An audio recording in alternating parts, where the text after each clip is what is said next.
All members of the Kingdom Animalia need oxygen to make energy.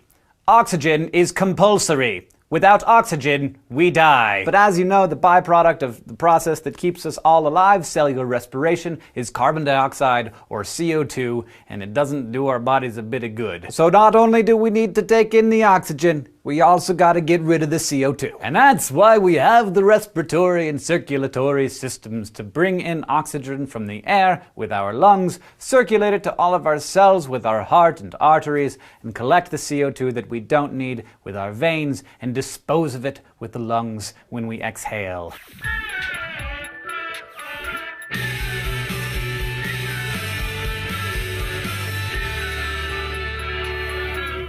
Now, when you think of the respiratory system, the first thing that you probably think of is the lungs. But some animals can take in oxygen without lungs by a process called simple diffusion, which allows gases to move into and pass through wet membranes. For instance, arthropods have little pores all over their bodies that just sort of let oxygen wander into their body where it's absorbed by special respiratory structures.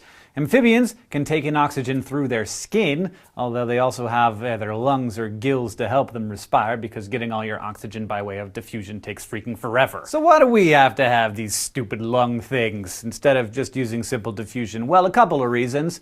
For starter, the bigger the animal, the more oxygen it needs, and a lot of mammals are pretty big. So we have to actively force air into our lungs in order to get enough oxygen to run our bodies. Also, mammals and birds are warm-blooded, which means that they have to regulate their body temperatures, and that takes many, many calories, and burning those calories requires lots of oxygen. Finally, in order for oxygen to pass through a membrane, the membrane has to be wet.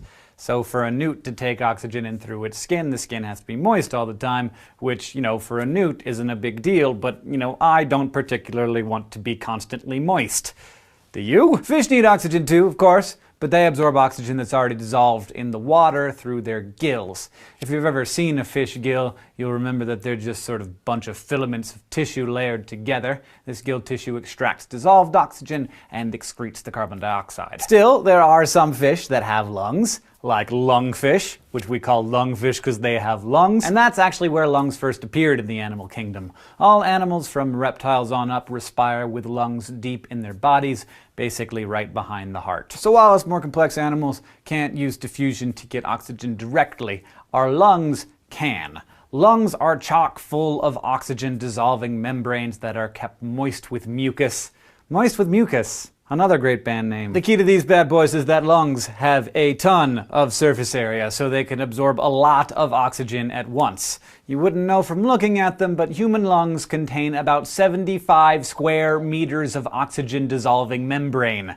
That's bigger than the roof of my house. And the simple diffusion that your lungs use is pretty frickin' simple. You and I breathe oxygen in through our nose and mouth. It passes down a pipe called your larynx, which then splits off from your esophagus and turns into your trachea, which then branches to form two bronchi, one of which goes into each lung. These bronchi branch off again, forming narrower and narrower tubes called bronchioles. These bronchioles eventually end in tiny sacs called alveoli.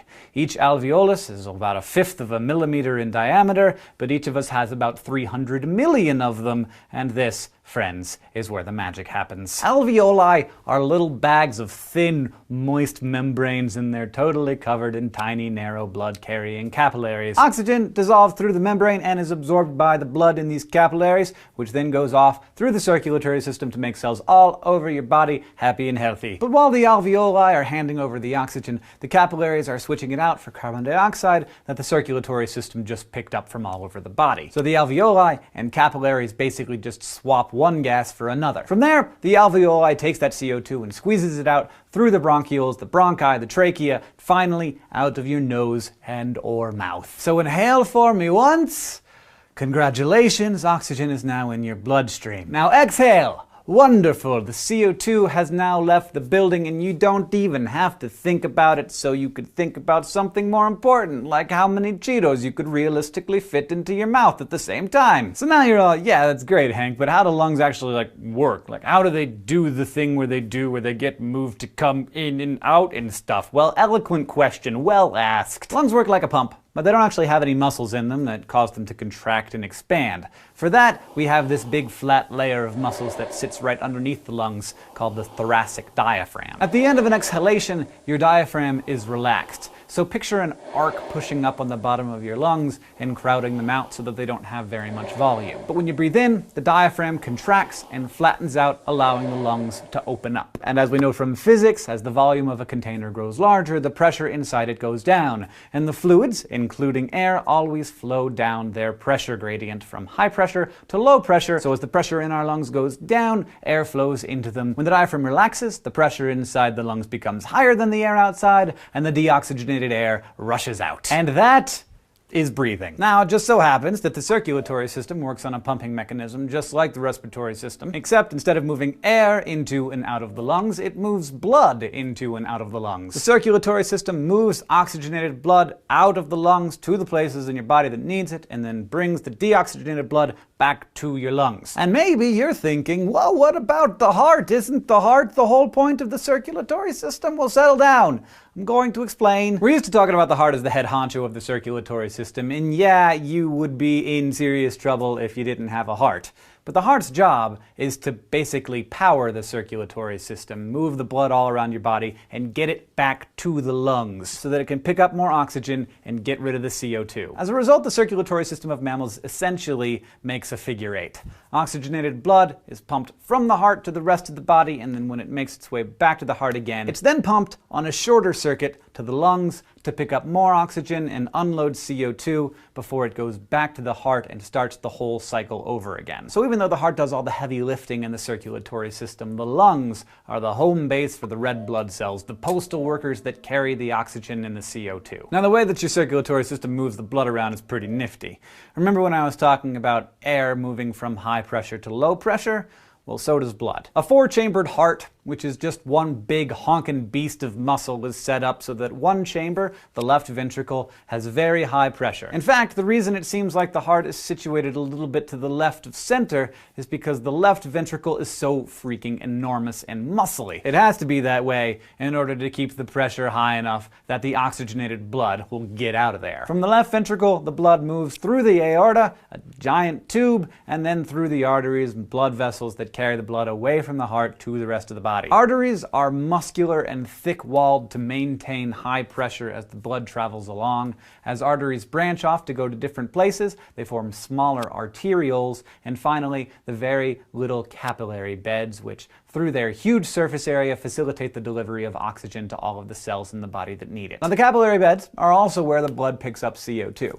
So from there, the blood keeps moving down the pressure gradient through a series of veins. These do the opposite of what the arteries did. Instead of splitting off from each other to become smaller and smaller, little ones flow together to make bigger and bigger veins to carry the deoxygenated blood back to the heart. The big difference between most veins and most arteries is that instead of being thick-walled and squeezy, veins have thinner walls and have valves that keep the blood from flowing backwards, which would be bad. This is necessary because the pressure in the circulatory system keeps dropping lower and lower until the blood flows into two major veins. The first is the inferior vena cava, which runs pretty much down the center of the body and handles blood coming from the lower part of your body. And the second is the superior vena cava, which sits on top of the heart and collects the blood from the upper body. Together, they run into the right atrium of the heart, which is the point of the lowest pressure in the circulatory system. So all this deoxygenated blood is now back in the heart, and it needs to sop up some more oxygen. So it flows into the right ventricle and then into the pulmonary artery.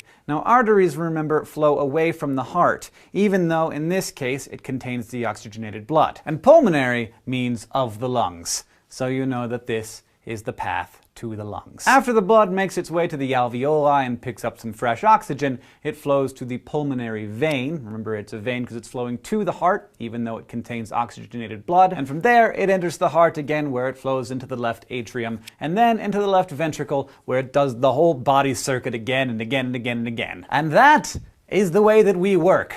Our hearts are really efficient and awesome, and they have to be because we're endotherms, or warm-blooded, meaning that we maintain a steady internal temperature. Having an endothermic metabolism is really great because you're less vulnerable to fluctuations in external temperature than ectotherms or cold-blooded animals. Also, the enzymes that do all the work in our bodies operate over a very narrow range of temperatures. In humans, that ranges between 36 and 37 degrees Celsius. But the trade-off is that endotherms need to eat constantly to maintain our high metabolisms and also create create heat. And for that, we need a lot of oxygen, hence the amazing, efficient 4-chambered heart and our gigantic frackin' lungs. Ectotherms, on the other hand, have slow metabolisms and don't need as much in the way of food. A snake is totally pumped if it gets a meal once a month. So since ectotherms aren't doing much in the way of metabolizing, they don't need much in the way of oxygen. So their circulatory systems can be, a little bit janky and inefficient. It's still cool. Remember back when we were tracking the development of chordates? One of the signs of complexity was the number of chambers in an animal's heart. Fish only have 2 chambers, one ventricle and one atrium.